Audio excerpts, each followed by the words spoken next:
Yeah, you guys, it is I, your very own AMARU, and I'd like to welcome you to a new episode of Food and the Single Guy. Now, before we continue, I would like to ask you to please bear with me because I am recovering from a severe flu. My voice is still up there somewhere, not quite what it's supposed to be, but honey, we are pushing through. When I tell you that I had dangerously high body temperatures, and because I live alone, I panicked and I'm like, okay, I am gonna die of a fever in this house and nobody's gonna know. And then 2 weeks later, they're simply going to follow the stench of the cadaver rotting in this beautiful apartment. Honey, it's dramatic, I know, but that is how I felt. Okay. But anyways, I am on the mend. I'm still congested. And it wreaks havoc with my my vocal cords and my voice and my nasal passages. I mean, it's just ridiculous and I'm over it. But anywho, like I said, I'm on the mend and here I am with another episode of Food and the Single Guy. And what kind of an episode is this going to be? It is an old-timey recipe, okay? And I'm sure you guys have heard of oatmeal before. Oatmeal is by far my favorite breakfast food, and I'll tell you why. Because back in the day when I was coming up back home in South America, my grandmother would always make this. And we only had one brand of oats, and that was the Quaker oats. They're still in business, if I'm not mistaken, and I'm sure you've seen the brand. It is with the Quaker, the white man with the black hat. He looks like an Amish person from Pennsylvania. And that was the only brand that we had. And the flakes were rather big. And my grandmother would always make this. And I loved it. But then again, I'm not a fuzzy eater at all.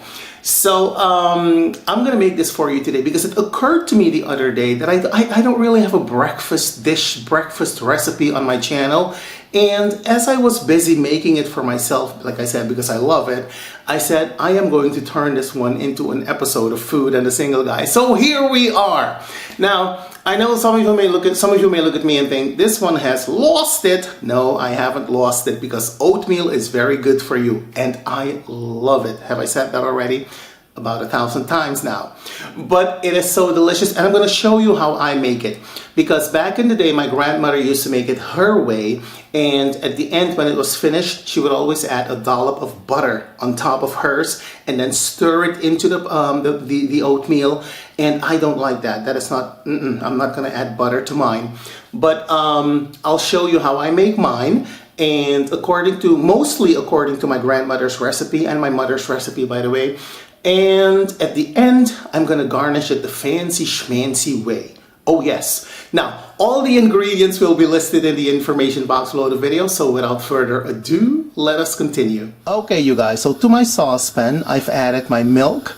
I will now add a stick of cinnamon, followed by a half a teaspoon of vanilla, a pinch of salt, and about 3 to 4 tablespoons of sugar. To your own taste, of course.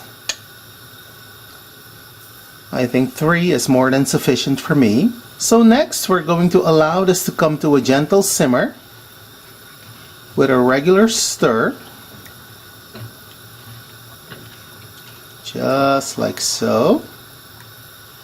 So as you can see, I've just added some cinnamon powder, and this is simply to enhance the flavor of my oatmeal. Alright? Because the cinnamon stick has flavor, but the cinnamon powder is a little stronger than the cinnamon stick. And you know me, it's all about flavor in my cooking. So next I'm going to add some raisins, which I have soaked in some hot water. Just like so. And we're going to use some of them for garnish. There we go.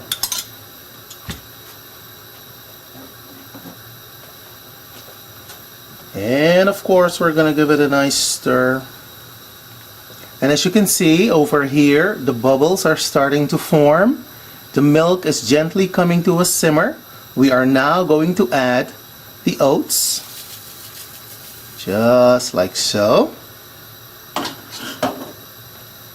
And of course, we're going to give it a stir, turn down the heat, and give it a nice continuous stir. Just like so.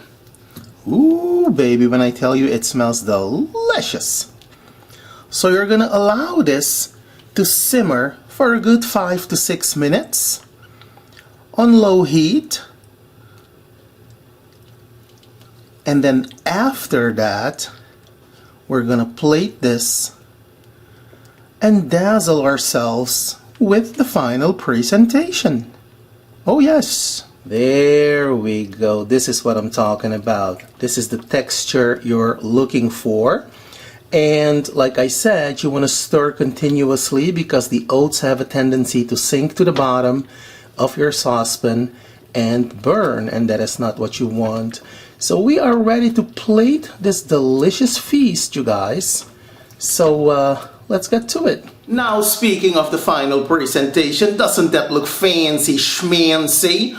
Oh, but it does, and boo-boo, let me tell you, it was delicious. Now, back in the bag day, neither my grandmother nor my mother would garnish the oatmeal like this. They would simply sprinkle a dusting of cinnamon powder on top and send you on your merry way. Oh yes, but because I have a web show here on the YT, a culinary web show, I always go out of my way to present you with food that looks appetizing, because as I always tell you, we eat with our eyes first. And if it looks appetizing, chances are you're going to want to dig in.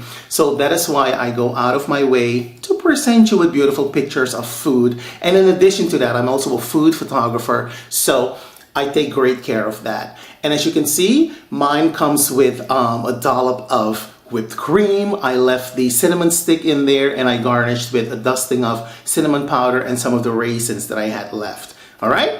Now, you can also garnish this with some blueberries or some raspberries or chunks of pineapple if you so desire. Go ahead. Knock yourself out. And if you do decide to try my version of oatmeal, let me know how it turned out, because I know that a lot of you don't like oatmeal. And you know why? Because a lot of you make this with water. But make this with milk instead of water, and you will thank me later. All right? All right. Now allow me to wish you a happy weekend, and until we meet again, my friends, thank you so much for watching, and have a good one. Bye.